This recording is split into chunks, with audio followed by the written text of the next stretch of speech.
some moments don't end loudly. They fade quietly. This is one of those moments.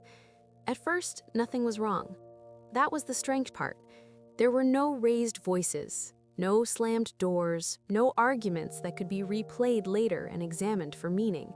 If someone had asked, either of them would have said things were fine. Busy, maybe, tired, but fine. They still woke up in the same place, still shared the same routines, still knew the shape of each other's days. On the surface, nothing had changed. But underneath that surface, something had already begun to loosen. It started with the smallest things, the kind that don't register as problems when they first appear. A question left unanswered until later, a response shorter than it used to be, a moment of hesitation where warmth used to arrive automatically. None of it felt urgent, none of it felt worth naming, so it went unnamed. They still laughed together sometimes, still talked about work, about plans, about things that didn't matter much. But slowly, the pauses between those conversations grew longer. Not noticeably at first, only enough to feel, faintly, like waiting. At night, when the day finally quieted, they would sit close without really being together. The space between them wasn't physical. It was attention. It was presence. It was the feeling that something had shifted, but not enough to justify concern.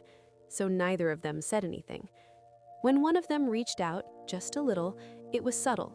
A question asked twice, a suggestion made and then softened, a feeling hinted at but never fully spoken.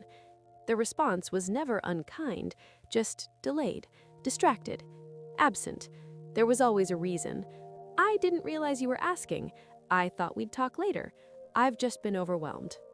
All reasonable, all believable. And because nothing was technically wrong, the moment passed. The first real change came quietly. One of them stopped asking. Not all at once, not intentionally, just less. They learned which questions led nowhere, which thoughts felt too heavy to introduce into the room.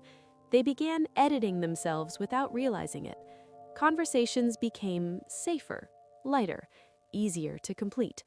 The deeper thoughts were set aside for later that never arrived. They told themselves it was temporary, that this was just a phase, that closeness ebbs and flows, that this was normal. And maybe it was, but something about it felt different. When they were together, there was a sense of restraint now, a carefulness, as if both were moving around something fragile they couldn't see. They still cared, that wasn't the issue. They just didn't reach for each other in the same way anymore. Time passed. Weeks blur into months. The absence of conflict became its own kind of silence. They stopped checking in the way they used to, stopped asking how the other really was. Instead, they filled the space with logistics, schedules, plans, necessary things. The emotional temperature cooled slowly enough that neither noticed when I crossed into something unfamiliar. There was no breaking point, no singular moment where everything collapsed, just a gradual settling, like dust. One evening, they sat together after a long day. Nothing had gone wrong that day. Nothing had gone right either. The room felt quiet in a way it hadn't before. Not peaceful, just empty. They realized then that they couldn't remember the last time they had talked about something that mattered.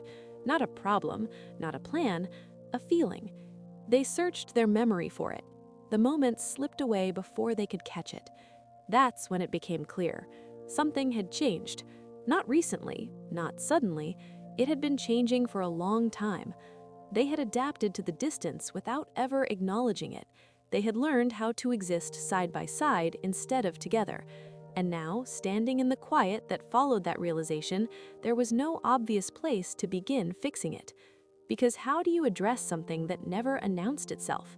How do you name a loss when nothing was ever taken?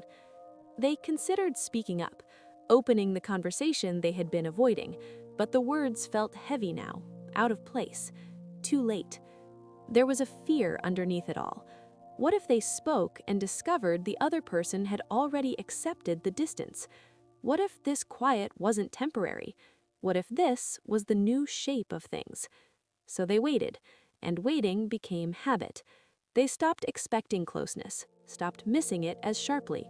The ache dulled into something quieter, more manageable. They told themselves this was maturity, that relationships settle, that intensity fades. But deep down, they knew the difference between peace and absence. They just didn't know how to bridge the space anymore. Eventually, the realization arrived fully. Not with panic, not with grief, with clarity. They weren't unhappy, they just weren't connected. And connection, once loosened enough, doesn't always announce when it leaves. It simply stops returning. There was no argument to point to later, no villain, no mistake dramatic enough to explain it all. Just small moments missed, small needs unanswered, a quiet understanding that settled in long after the opportunity to change things had passed. They wondered if the other person felt it too, if they noticed the same absence, or if for them this quiet felt normal, acceptable, permanent. The hardest part wasn't losing the relationship as it once was, it was realizing that the loss had already happened while they were still inside it.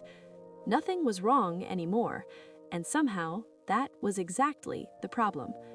Sometimes understanding comes too late.